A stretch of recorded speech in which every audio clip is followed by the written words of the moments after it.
കർക്കിടകം എന്നാൽ വറുതിയുടെയും ദുരിതപ്പെയ്ത്തിന്റെയും ഒരു കാലഘട്ടമായിരുന്നു പണ്ടൊക്കെ. എന്നാൽ ഇന്ന് കാലം മാറി. അതോടൊപ്പം കർക്കിടക ചികിത്സയ്ക്കും അതുപോലെ കർക്കിടക കഞ്ഞിക്കൊക്കെ പ്രാധാന്യം കൂടിക്കൊണ്ടിരിക്കുകയാണ്. ഒരുപാട് ആളുകൾ ഈ ഒരു കർക്കിടക മാസത്തിൽ ചികിത്സയ്ക്കൊക്കെ എത്തുന്ന ഒരു കാലഘട്ടം കൂടിയായി മാറിയിട്ടുണ്ട്. എന്നാൽ ഇപ്പോൾ കർക്കിടകം അവസാനിക്കാറായി.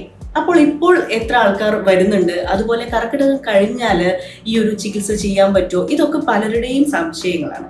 നമ്മളോടൊപ്പം ഇന്ന് ചേരുന്നത് AVVS ആയുർ സ്പെഷ്യാലിറ്റി ക്ലിനിക്കിലെ ഡോക്ടർ റീജ മനോജാണ്. നമുക്ക് മാഡത്തോട് തന്നെ കൂടുതൽ ചോദിച്ചറിയാം. മാഡം നമസ്കാരം. നമസ്കാരം. അതായത് കർക്കിടകം കഴിയാണ്, അപ്പൊ കർക്കിടകത്തോടു കൂടി ഈ ചികിത്സകൾ കഴിയുന്നുണ്ടോ? ഒരിക്കലുമില്ല. കർക്കിടകം തീരാറായി, ഏതാനും ദിവസങ്ങൾ മാത്രമേ കർക്കിടകം കഴിയാൻ ബാക്കിയുള്ളൂ. പിന്നെ പല പേഷ്യൻസും വിളിച്ച് ചോദിക്കാറുണ്ട്, അയ്യോ കർക്കിടകം തീരാറായി, ഞാൻ ഈ വർഷത്തെ ചികിത്സ ചെയ്തില്ല, എന്തെങ്കിലും പ്രശ്നം ഉണ്ടാവോ, എനിക്കിനി എപ്പോഴാണ് ചെയ്യാൻ പറ്റുക?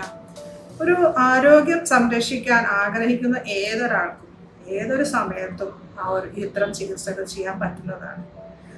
ഈ കർക്കിടക മാസത്തിൽ അതിൻ്റെ പ്രത്യേകത എന്ന് പറയുമ്പോൾ, നല്ലൊരു വേനൽക്കാലം ചൂടുകാലം കഴിഞ്ഞ് മഴക്കാലം വരുമ്പോൾ നമ്മുടെ ചുറ്റുപാടും ഉണ്ടാവുന്ന മാറ്റങ്ങൾക്കനുസരിച്ച് നമ്മുടെ ശരീരത്തിലും മാറ്റങ്ങൾ ഉണ്ടാവും. അതിനനുസരിച്ച് പലതരത്തിലുള്ള നമുക്കറിയാം, മഴക്കാലം ഒരു പനിക്കാലം തന്നെയാണ്. പലതരത്തിലുള്ള പകർച്ചവ്യാധികൾ നമുക്ക് ചുറ്റും പടർന്നു പിടിക്കാറുണ്ട്.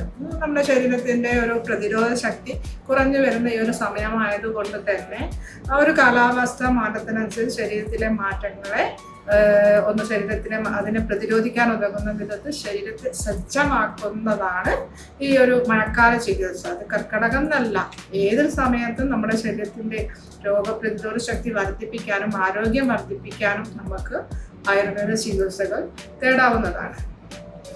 അതുപോലെ ഇപ്പം ഒരുപാട് ആൾക്കാർക്കുള്ള ഒരു സംശയമാണ്, ഈ പ്രായമായവർക്ക് അല്ലെങ്കിൽ രോഗികൾക്ക് മാത്രമേ കർക്കിടക ചികിത്സ പറ്റുള്ളൂ. ഇപ്പം ഞാനൊക്കെ ചെറുപ്പത്തിൽ അങ്ങനെയാണ് വിചാരിച്ചത്, നമ്മുടെ അച്ഛനമ്മമാർക്ക് മാത്രമേ പറ്റുള്ളൂ, കുട്ടികൾക്ക് പറ്റുന്നതല്ല എന്നൊക്കെ.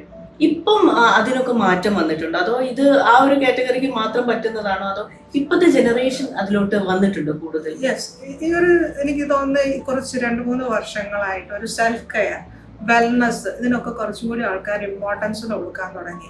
സ്വന്തം ശരീരം സംരക്ഷിക്കുന്നതിൻ്റെ ശരീരത്തിന് ഒരു ശുദ്ധീകരണം ചെയ്യണം, എനിക്ക് എൻ്റെ ശരീരത്തിനെ ഒന്ന് റിലാക്സ് ചെയ്യണം, മൈൻഡ് ഒന്ന് റിലാക്സ് ചെയ്യണം എന്ന് പറഞ്ഞ് നമ്മുടെ എത്തുന്ന എല്ലാ ജനറേഷനും, യങ് ജനറേഷനും ജെൻസിയും ഒക്കെ വരുന്നുണ്ട്. പക്ഷെ അവർക്ക് പ്രത്യേകിച്ച് എല്ലാവരും നല്ലോണം വർക്കൗട്ട് ചെയ്യുന്ന ആൾക്കാരാണ്, ജിമ്മിൽ പോയി പലതരത്തിലുള്ള വെയിറ്റ് ട്രെയിനിങ് ചെയ്യുന്നവരാണ്. അതേപോലെ പ്രായമുള്ളവരിലാണെങ്കിൽ ഒരു മസിൽ ലോസ് അത് നിലനിർത്താൻ വേണ്ടി അവരും ഇത്തരത്തിലുള്ള ജിമ്മിൽ പോയിട്ട് വർക്കൗട്ടുകൾ, റെസിസ്റ്റൻസ് ട്രെയിൻ ഒക്കെ ചെയ്യുന്നുണ്ട്. പക്ഷേ ഓൾ ഓഫ് എ സഡൻ ഇങ്ങനത്തെ ഒരു വർക്കൗട്ടുകൾ ചെയ്യുമ്പോൾ പലപ്പോഴും അവരുടെ മസിൽസ് നല്ലൊരു പെയിൻ ഉണ്ടാവാറുണ്ട്, മസിൽ നോയ്സ് ഉണ്ടാവാറുണ്ട്, അതുകൊണ്ട് തന്നെ പലതരത്തിലുള്ള വേദനകൾ ഉണ്ടാവാറുണ്ട്. അപ്പോൾ ആ ഒരു മസിലിനെ ഒന്ന് റിലാക്സ് ചെയ്യാനും ബ്ലഡ് സർക്കുലേഷൻ കൂട്ടാനും ലിംഫാറ്റിക് ഡ്രെയിനേജിനെ ഒന്നും കൂടി ത്വരിതപ്പെടുത്താനും ഇത്തരത്തിലുള്ള ആയുർവേദ ചികിത്സകൾ, പലതരത്തിലുള്ള മസാജസ്, കുഴിച്ചിലെന്ന് പറയും കേരളീയ ഭാഷയിൽ, മസാജസ് ഉണ്ട്, പലതരത്തിലുള്ള കിഴികൾ, അതേപോലെ സ്റ്റീം ബാത്ത്, ആവിക്കുളി, ഇതൊക്കെ വളരെ നല്ലതാണ്. അതൊരു റൂട്ടീനായിട്ട് മാസങ്ങളിൽ വന്ന് ചെയ്യുന്നവരുണ്ട്. ചില ദിവസങ്ങളിൽ ഒരു 3 ദിവസം ഞാൻ എൻ്റെ ശരീരത്തിന് വേണ്ടി മാറ്റി വെക്കുകയാണെന്ന് പറഞ്ഞിട്ട് ഇടയ്ക്കിടയ്ക്ക് ചെയ്യുന്നവരുണ്ട്. അപ്പം ഏത് ജനറേഷൻ ആണെങ്കിലും ശരീരവും ആരോഗ്യവും വളരെ ഇമ്പോർട്ടൻ്റ് ആണ്. ഇത് ചെയ്യുമ്പോഴെന്ന് പറയുമ്പോൾ ശരീരത്തിന് മാത്രമല്ല മനസ്സിനും നല്ലൊരു റിലാക്സേഷൻ ലഭിക്കുകയാണ്. നമ്മുടെ ഒരു ഹെക്ടിക് ലൈഫ് സൈക്കിളിൽ നമ്മുടെ ഇന്ദ്രിയങ്ങളാണല്ലോ നമുക്ക് ഏറ്റവും ആരോഗ്യത്തോടു കൂടി നിലനിർത്തേണ്ട ഒരു കാര്യങ്ങൾ.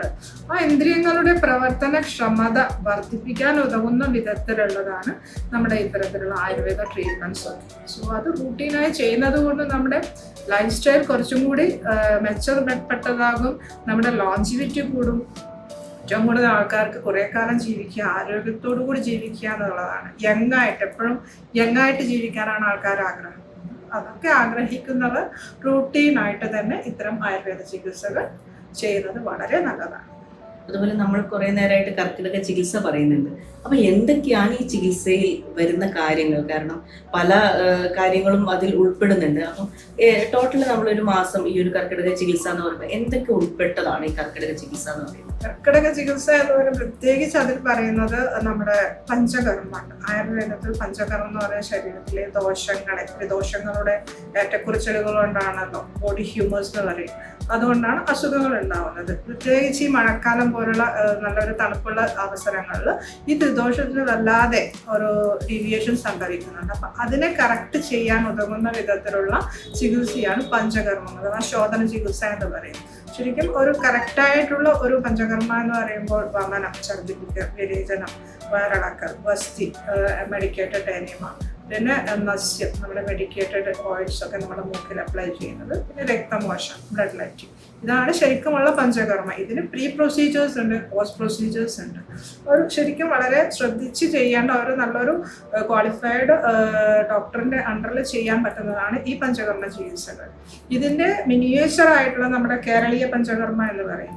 ഒഴിച്ച് പലതരത്തിലുള്ള കിഴികൾ എന്ന് വെച്ചാൽ പലതരം സ്വേദനം, നമ്മളെ വേർപ്പിക്കുന്ന വിധത്തിൽ നമ്മുടെ സർക്കുലേഷൻ കൂട്ടുന്ന വിധത്തിലുള്ളതാണ് കേരളീയ പഞ്ചകർമ്മം. ഒഴിച്ച് ഇലക്കിഴി, വരക്കിഴി, പൊടിക്കിഴി, ഇത്തരത്തിലുള്ളതാണ് നമ്മുടെ കേരളത്തിൽ കണ്ടുവരുന്ന കർക്കിടക ചികിത്സയുടെ ഒരു പ്രധാനപ്പെട്ട ഭാഗം. പിന്നെ ഇതിൻ്റെ കൂടെ വിഹാരങ്ങൾ, നമ്മൾ കഴിക്കുന്ന ഭക്ഷണം, അത് വളരെ ഇമ്പോർട്ടൻ്റ് ആണ്. നമുക്കറിയാം നമ്മുടെ ഇമ്മ്യൂണിറ്റിയുടെ 80% നമുക്കറിയാം നമ്മുടെ ബോഡിയുടെ ഇമ്മ്യൂണിറ്റി 80% ഡിഫൈൻ ചെയ്യുന്നത് നമ്മുടെ ഗട്ട് ഇമ്മ്യൂണിറ്റിയാണ്. അപ്പോൾ നമ്മുടെ ഗട്ട്, നമ്മുടെ ഒരു മെറ്റബോളിസം കറക്റ്റ് ചെയ്യാൻ ഉതകുന്ന വിധത്തിലുള്ള ആഹാരങ്ങളുമായിരിക്കണം ഈ ഒരു പ്രൊസീജിയർ ചെയ്യുന്ന സമയത്ത് നമ്മൾ ഉൾക്കൊള്ളണം. അല്ലാത്ത സമയത്തും കർക്കിടകമാണെങ്കിൽ നമുക്ക് ഏറ്റവും എല്ലാവർക്കും അറിയുന്നതാണ് കർക്കിടക കഞ്ഞി. കർക്കിടക കഞ്ഞി എന്ന് പറയുമ്പോൾ ഈ കർക്കിടകത്തിൽ അതും ഒരു ഡൗട്ടാണ്. ഈ കർക്കിടക കഞ്ഞി കർക്കിടകത്തിൽ മാത്രമാണോ കഴിക്കേണ്ടത്? അങ്ങനെയല്ല.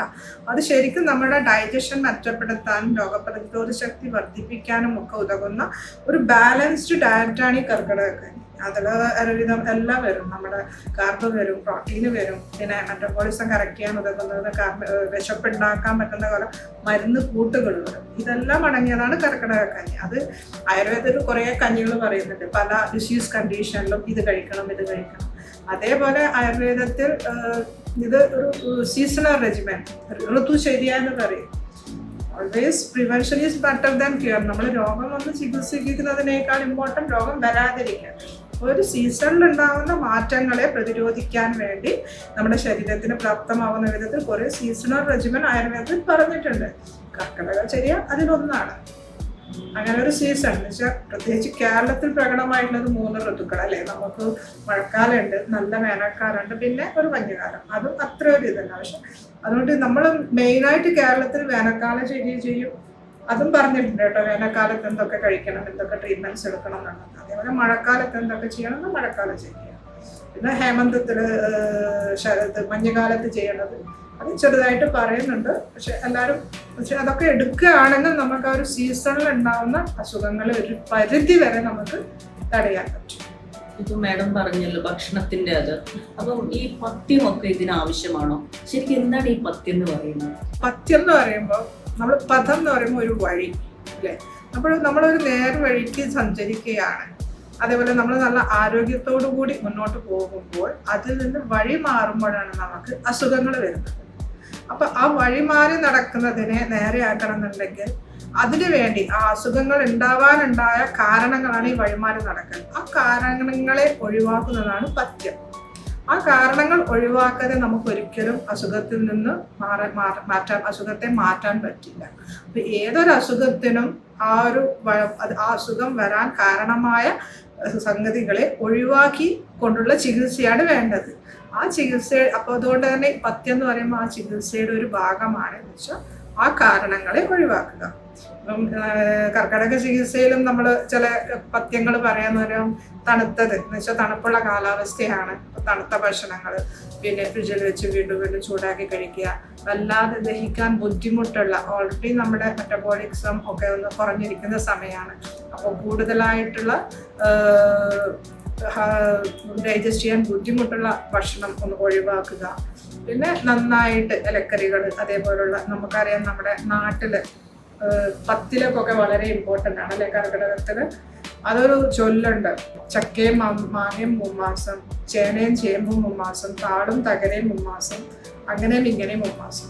അപ്പം കേരളത്തിൽ ഓരോ കാലാവസ്ഥയിലും നമ്മുടെ പ്രദേശത്ത് കണ്ടുവരുന്ന ആ ഒരു വെജിറ്റബിൾസ്, ഇലക്കറികളൊക്കെ വെച്ചിട്ടുള്ള ഒരു റൂട്ടീനായിരുന്നു നമുക്കുണ്ടായിരുന്നത്. അപ്പം ഈ ഒരു കർക്കിടക മാസത്തിൽ താളും തകരയാണ് പറയുന്നത്. നമ്മുടെ പത്തിലകൾ വളരെ ഇമ്പോർട്ടൻ്റ് ആണ്. ഈ കർക്കിടക കഞ്ഞീൻ്റെ കൂടെ തന്നെ ഇമ്പോർട്ടൻ്റ് ആണ് പത്തിലകൾക്ക്.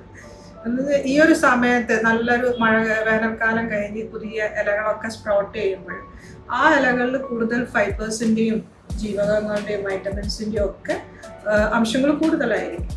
പിന്നെ അത് വെച്ചിട്ട് നമ്മൾ ഫുഡ് ഉണ്ടാക്കുമ്പോൾ നമ്മുടെ ഒരുവിധം നെസസിറ്റി ആവശ്യങ്ങളെയൊക്കെ ഫുൾഫിൽ ചെയ്യാൻ അതിന് പറ്റും.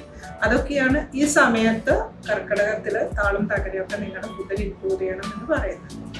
ഇപ്പം ഈ കർക്കിടക കഞ്ഞി എന്ന് പറയുമ്പോൾ ഇപ്പം ഇൻസ്റ്റന്റ് ആയിട്ടുള്ള കർക്കിടക കഞ്ഞി മാർക്കറ്റിൽ അവൈലബിൾ ആണ്. പക്ഷെ ഇപ്പോഴും പരമ്പരാഗതമായിട്ട് ഉണ്ടാക്കി കൊടുക്കുന്ന ആളുകളും ഉണ്ടെന്ന് കേൾക്കുന്നു. അപ്പം ശരിക്കും ഇൻസ്റ്റന്റ് ആയിട്ടുള്ള അതുകൊണ്ട് ആ ഒരു ഗുണം നമുക്ക് നഷ്ടപ്പെടുമോ? നഷ്ടപ്പെടുമെന്നുള്ളതല്ല, എല്ലാം നമ്മളെപ്പോഴും എന്ത് വാങ്ങുമ്പോഴും അതിൻ്റെ കണ്ടന്റ് എന്താണെന്ന് നോക്കണം. ഞാൻ പറഞ്ഞത് ഇതൊരു ബാലൻസ്ഡ് ഡയറ്റ് ആണ്.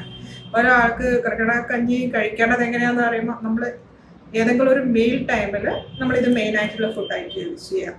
അപ്പോൾ നമ്മളൊരു നെസസിറ്റി അതുകൊണ്ട് തീർച്ചയായും നിറവേറണം. അപ്പോൾ അതിന് പ്രാപ്തമാകുന്ന വിധത്തിൽ കാർബോഹൈഡ്രേറ്റ്, പ്രോട്ടീൻസ്, മിനറൽസ്, പിന്നെ ഇതൊക്കെ ഡൈജസ്റ്റ് ചെയ്യാൻ പറ്റണ വിധത്തിൽ നമ്മുടെ അപ്പറ്റൈറ്റിനെ കറക്റ്റ് ചെയ്യുന്ന വിധത്തിലുള്ള മെഡിസിൻസ് ഇതൊക്കെ കൂടിയതായിരിക്കണം കർക്കിടക കഞ്ഞി. അപ്പം എന്ത് ഉണ്ടെങ്കിലും അതിലടങ്ങിയിട്ടുള്ള ഇൻഗ്രീഡിയൻസ് എന്താണെന്ന് നോക്കുക. പണ്ടത്തെ പോലെ നമുക്ക് എല്ലാവർക്കും ഈ കൂട്ടുമരുന്നുകളൊക്കെ നേടി അന്വേഷിച്ച് കടകളിലെത്താൻ ബുദ്ധിമുട്ടാണല്ലോ. അതുകൊണ്ട് തന്നെ ഇത്തരത്തിലുള്ള കർക്കിടക കഞ്ഞി കൂട്ടുകൾ നല്ല രീതിയിൽ വിറ്റ് പോന്നിട്ട് ആൾക്കാർ പക്ഷെ ഇത് കർക്കിടകത്തിന് മാത്രമല്ല കേട്ടോ, ചെറിയ ആൾക്കാർ ത്രൂ ദ ഇയർ എല്ലാ വർഷം മുഴുവൻ ഏതെങ്കിലും ഒരു മീൽ ടൈമിൽ ഈ കഞ്ഞി യൂസ് ചെയ്യുന്ന ആൾക്കാരുണ്ട്. കർക്കിടകത്തിന് മാത്രമുള്ളതല്ല, ഈ കർക്കിടക മാസത്തിലെങ്കിലും ഈ കഞ്ഞി കഴിക്കും. ബ്രേക്ക്ഫാസ്റ്റിന്റെ ടൈം ആണെങ്കിൽ മറ്റുള്ള ബ്രേക്ക്ഫാസ്റ്റ് ഒക്കെ സ്കിപ്പ് ചെയ്ത് നമ്മുടെ പൊട്ടും കടലയൊക്കെ ഒന്ന് സ്കിപ്പ് ചെയ്ത് ഈ ഒരു സമയത്ത് ഇത് കഴിക്കുക. ഈ ലഞ്ച് ആണെങ്കിൽ അതേപോലെ ലഞ്ച് ചോറൊക്കെ ഒന്ന് ഒഴിവാക്കി ഇത് കഴിക്കുക. അതുപോലെ ഡിന്നറിന് ഏതെങ്കിലും ഒരു മീൽ ടൈമിൽ നമുക്കത് യൂസ് ചെയ്യാം. അതേപോലെ ഈ ഉഴിച്ചില് അത് ഇപ്പം നമ്മൾ പലപ്പോഴും കാണുന്നുണ്ട്, ഈ കിടത്തിയിട്ടൊക്കെ ആളുകളെ തിരുമുന്ന, അതുകൊണ്ട് എന്താണ് ഉദ്ദേശിക്കുന്നത്? കാരണം അത് ചെയ്യുന്ന സമയത്ത് ഈ ആളുകൾക്ക് എങ്ങനെയുള്ള റിലീഫാണ് കിട്ടുന്നത്? ഉഴിച്ചിൽ എന്ന് പറയുമ്പോൾ നമ്മുടെ കേരളീയ ഭാഷയിലുള്ള ഉഴിച്ചിൽ നമ്മൾ ആയുർവേദത്തിൽ പറയാം സർവാംഗ അഭ്യംഗം എന്നാണ്. അത് ശരീരം മുഴുവൻ അഭ്യംഗം എണ്ണ തേച്ച് ഇരിക്കുക എന്നുള്ളതാണ് ഉഴിച്ചിൽ എന്ന് പറയുന്നത്. ആയുർവേദത്തിൽ ശരിക്കും ഡെയിലി റൂട്ടീൻസ് പറയുന്നുണ്ട്, ഡെയിലി റിജിമൻ. ഒരു ആരോഗ്യമുള്ള ആള് രാവിലെ എഴുന്നേറ്റ് രാത്രി ഉറങ്ങുന്നത് വരെ അദ്ദേഹത്തിന്റെ ആരോഗ്യം കാത്തു സംരക്ഷിക്കാൻ എന്തൊക്കെ ചെയ്യണം അതിൽ പെടുന്നതാണ് ഈ അഭ്യംഗം. അഭ്യംഗം ആചരേ നിത്യം സ ജര ശ്രമ വാതഹ എന്നാണ് പറയുന്നത്. വെച്ചാൽ ഈ ദിവസവും എണ്ണ തേച്ച് കുളിക്കുന്നത് കൊണ്ട് ജര പറഞ്ഞാൽ പ്രായമാകില്ല, പിന്നെ ക്ഷീണം ഉണ്ടാവില്ല, വാതരോഗങ്ങളെ വേദനകളെ അകറ്റും. അപ്പം ദിവസം പറയുന്ന ഒരു റൂട്ടീനാണിത്. അതാണ് നമ്മൾ ഈ കർക്കിടകത്തിലേക്ക് ഒതുക്കുന്നത്. അപ്പൊ അങ്ങനെയല്ല, ആ ഒഴിച്ചുകൊണ്ട് ചെയ്യുന്നതെന്ന് ശരീരം മുഴുവൻ മസാജ് ചെയ്യുമ്പോൾ ഫസ്റ്റ് ഓഫ് ഓൾ നമ്മുടെ ഒരു സെൽഫ് കെയറിന്റെ ഭാഗമാണത്. നമ്മുടെ ശരീരം എല്ലാവരും നമ്മൾ വണ്ടികളൊക്കെ സർവീസ് ചെയ്യാറുണ്ട്. കൃത്യമായിട്ട് വണ്ടീൻ്റെ സർവീസ് സെന്റർ നമ്മൾ വിളിക്കും, നിങ്ങൾ വണ്ടി സർവീസ് ചെയ്യാനായി കൊണ്ടുവന്ന് സർവീസ് ചെയ്യും. പക്ഷെ നമ്മളാരും നമ്മുടെ ശരീരം സർവീസ് ചെയ്യുന്നതിനെ പറ്റി ചിന്തിക്കാറില്ല, ആരും നമ്മളെ ഓർമ്മിപ്പിക്കാറുമില്ല. അപ്പോൾ ഈ ഒരു മസാജ് ചെയ്യുമ്പോൾ ശരിക്കും ഒരു സർവീസിങ് തന്നെയാണ് നമ്മുടെ ബോഡിക്ക് നടക്കുന്നത്. നമ്മുടെ ബ്ലഡ് സർക്കുലേഷൻ വളരെ നല്ല നന്നായിട്ട് ഇൻക്രീസ് ചെയ്യും. മസിൽസ് ഒക്കെ ഒന്ന് റിലാക്സ്ഡ് ആവും. ഞാൻ പറഞ്ഞല്ലോ, ചില ജിം വർക്കൗട്ടൊക്കെ ചെയ്യുന്ന ആൾക്കാർക്ക്, നല്ല റെസിസ്റ്റൻസ് ട്രെയിനിങ് ഒക്കെ ചെയ്യുന്നവർക്ക് അവരുടെ മസിലൊക്കെ ചിലപ്പോൾ ടൈറ്റായിട്ട് നോട്ട്സ് ഒക്കെ വന്ന് നല്ല പെയിൻഫുൾ ആയിരിക്കും. അപ്പം ഇതിനെയൊക്കെ റിലീസ് ചെയ്യാൻ പറ്റും. അതേപോലെ ലിംഫാറ്റിക് ഡ്രെയിനേജ് കൂടും. നമ്മുടെ എല്ലാറ്റിനും ഉപരി നമ്മുടെ സ്കിന്നാണ് നമ്മുടെ പ്രായത്തെയും നിലനിർത്തുന്ന സ്കിന്നിൻ്റെ, നമ്മുടെ തൊലിയുടെ ആരോഗ്യമാണ് നമ്മുടെ പ്രായത്തെ വിളിച്ചു പറയുന്ന ഒരു ഘടകം. അപ്പോൾ സ്കിന്നിൻ്റെ ആരോഗ്യം നിലനിർത്താനുള്ള ഏറ്റവും നല്ല ഒരു മാർഗമാണ് നന്നായിട്ടുള്ള എണ്ണ തേച്ചിട്ടുള്ള മസാജ്. അതിനുശേഷം നമ്മൾ സ്റ്റീം ബാത്ത് കൊടുക്കാറുണ്ട്. ഈ സ്റ്റീം ബാത്ത് ചെയ്യുന്നത് കൊണ്ട് തന്നെ നമ്മുടെ ശരീരത്തിലുള്ള പോർസ് ഒക്കെ ഓപ്പണായി നമ്മുടെ ടോക്സിൻസ് ഒക്കെ പുറന്തള്ളാൻ അത് വളരെ സഹായിക്കും. എല്ലാറ്റിനും ഉപരിയായിട്ട് കുറച്ച് സമയം നമ്മുടെ ശരീരം ആരെങ്കിലും ഒന്ന് തടവി തരുമ്പോൾ ഉണ്ടാകുന്ന ഒരു മാനസികമായിട്ടുള്ള ഒരു റിലാക്സേഷൻ നമ്മുടെ സ്ട്രെസ്സിനെ കുറക്കാനും പല സ്ട്രെസ് റിലേറ്റഡ് ആയിട്ടുള്ള കണ്ടീഷനിൽ നിന്നും മുക്തി ലഭിക്കാനും നമുക്ക് സഹായിക്കും. അതുപോലെ ഈ കിഴികളൊക്കെ ചെയ്യാറുണ്ടല്ലോ, പല ധാന്യങ്ങളും അങ്ങനെ പലതും അങ്ങനെ കേട്ടിട്ടുണ്ട്. അപ്പം എത്തരം കിഴികൾ എന്ന് പറഞ്ഞാൽ ഒരുപാട് ടൈപ്പ് ഉണ്ട്, അത് ഓരോരുത്തരും ഓരോ അസുഖത്തിന് വേണ്ടിയിട്ടായിരിക്കുമല്ലോ. അപ്പൊ ഈ കിഴികളെ പറ്റി ഒന്ന് വിശദീകരിക്കാം. കിഴികൾ എന്ന് പറയുമ്പോൾ നമ്മളൊരു ബോളസ് ഉണ്ടാക്കാൻ അത് മെഡിസിൻസ് ആയിരിക്കും, ചിലപ്പോൾ ധാന്യങ്ങളായിരിക്കാം, ചിലപ്പോൾ പലതരത്തിലുള്ള ഇലകളായിരിക്കാം, പല അസുഖത്തിന് പറ്റിയ വാതകരമായിട്ടുള്ള ഇലകളായിരിക്കാം, ചിലപ്പോൾ ഞവരക്കിഴി, നമ്മൾ ഞവര അരി പാലിൽ വേവിച്ച് കുറുന്തോട്ടി കഷായവും പാലും കൂടി വേവിച്ചിട്ട് ഒരു പേസ്റ്റ് പോലെ ആക്കിയിട്ടുള്ളത് ഞവരക്കിഴി ആയിരിക്കാം. ഇതൊക്കെ പൊടികൾ, പലതരത്തിലുള്ള കൊലകുലക്കാതി കൊട്ടച്ചുക, ഇതേപോലുള്ള ധാന്യക്കൂട്ടുകൾ, മരുന്നുകളുടെ കൂട്ടുകൾ, ഇതൊക്കെ ഓരോ കണ്ടീഷൻ അനുസരിച്ചിട്ട് ഒരു ഡോക്ടറുടെ നേതൃത്വത്തിൽ പ്രിസ്ക്രൈബ് ചെയ്യാറുണ്ട്. അത് ചിലപ്പോൾ ഡ്രൈ ആയിട്ട് ചെയ്യാറുണ്ട്, വെറുതെ എണ്ണയില്ലാതെ ചില കണ്ടീഷനിൽ ചെയ്യാറുണ്ട്, ചിലപ്പോൾ എണ്ണയിൽ മുക്കി ചെയ്യാറുണ്ട്. അത് ഓരോരോ കണ്ടീഷന് അനുസരിച്ചിട്ടായിരിക്കും. ഇത് വെച്ചിട്ട് നമ്മൾ കിഴികൾ വെച്ച് ചെയ്യാന്ന് പറയുമ്പോൾ സ്ട്രോക്ക് ഇങ്ങനെ കൊടുക്കുകയാണ്, നമ്മളിങ്ങനെ ടാപ്പ് ചെയ്യുകയാണ് നമ്മുടെ ബോഡിയിൽ. അപ്പം നമ്മൾ ഓരോരോ ടാപ്പിങ്ങിലും അവിടെയുള്ള സർക്കുലേഷൻ ഇൻക്രീസ് ചെയ്യും, ആ മെഡിസിൻ്റെ അബ്സോർപ്ഷൻ ഒന്നും കൂടി എൻഹാൻസ് ചെയ്യപ്പെടും. അപ്പോൾ ശരിക്കും എന്താ ഒരു നല്ലൊരു അത് ചൂടോടുകൂടിയാണ് ചെയ്യുന്നത്. അറ്റ് ദ സെയിം ടൈം സ്നേഹനം എന്ന് പറയുന്ന ഒരു ഓയിലേഷൻ പ്രൊസീജിയറും നടക്കും, അറ്റ് ദ സെയിം ടൈം സുഡേഷൻ രണ്ടും കൂടി നടക്കും ഈ ഒരു കിഴി ചെയ്യുന്നത്. അപ്പോൾ അറ്റ് എ ടൈം തന്നെ രണ്ടും കൂടി നല്ല ബോഡിയിൽ ഒരു റിലാക്സേഷൻ ഫീലും ഒരു പെയിൻ റിലീവിങ്ങും ആയിട്ടുള്ള പ്രൊസീജിയേഴ്സാണ് ഈ കിഴി വെച്ചിട്ടുള്ള നമ്മുടെ സ്ട്രോക്കുകൾ. അത് ഓരോ അസുഖം ഇപ്പം പലർക്കും പല ബുദ്ധിമുട്ടുമായിട്ടാവും വരിക.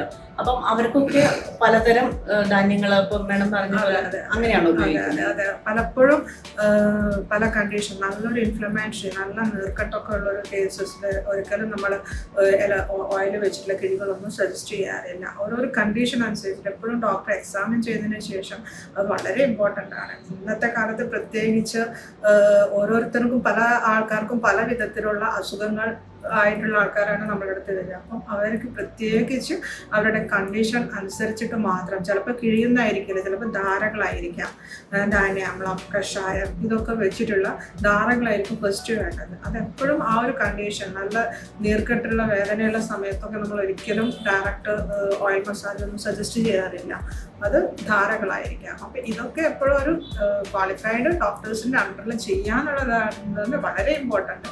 അല്ലാത്ത പക്ഷം ചിലപ്പോൾ അത് ഗുണത്തേക്കാളേറെ ദോഷം ചെയ്യാനും സാധ്യത. അതുകൊണ്ട് തന്നെ അയ്യോ കർക്കിടകം കഴിഞ്ഞല്ലോ, എൻ്റെ ശരീരം എനിക്ക് നോക്കാൻ പറ്റിയില്ല, എനിക്ക് ചികിത്സ തേടാൻ പറ്റിയില്ല എന്നാലോചിച്ച് ആരും വിഷമിക്കേണ്ട.